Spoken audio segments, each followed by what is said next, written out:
Your Daily 180, 180 seconds of pure Bible study. We're in John chapter 4, verse number 24. I want to point something else out from that verse, and then we're going to continue talking about when worship is disastrous. Verse number 24, God is spirit, and those who worship him must worship in spirit and truth. Circle that word must. It is an imperative that we worship God in spirit. In other words, our inner man has to be engaged in this. It's not just a matter of going through a bunch of rituals and we check off things on the list. And number two, it has to be according to a standard, God's truth. And we can know truth, incidentally. We won't belabor that now. We'll come to it in weeks to come. But John chapter 8, verse number 32 points out that truth is knowable and truth is absolute in its nature. It's not something that's always in flux. Well, we made the point that worship is disastrous when it is not according to God's holy standard. In Leviticus chapter 10, 1 and 2, you need to have this marked because it's a biggie one. It's a big one.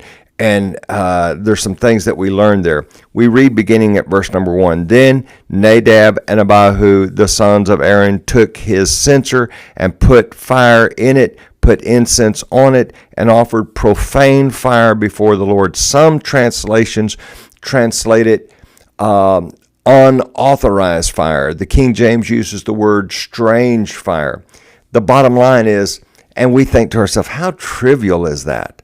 What's the big deal? God told them where to get the fire. They got fire from a source and the type of fire that was unauthorized. Well, what's the result of this? Which he had not commanded them. So if God doesn't command it, it's not authorized. So fire went out from the Lord and devoured them, and they died before the Lord. Now, the very nature of worship, we think about certain things. We think, well, what's the big deal? You know, you people in the churches of Christ think it's wrong to use man-made instruments, but what's the big deal? The bottom line is, if we can find authority for it, we need to do it. But if there's no Bible authority, then we need to abstain because it's not authorized by God. Well, David used instruments. Well, there's a lot of things that happened under the old covenant.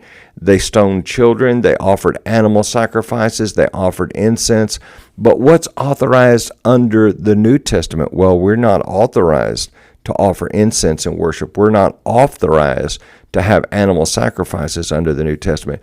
Worship is designed to be something that is authorized by God. Join us again for your Daily 180.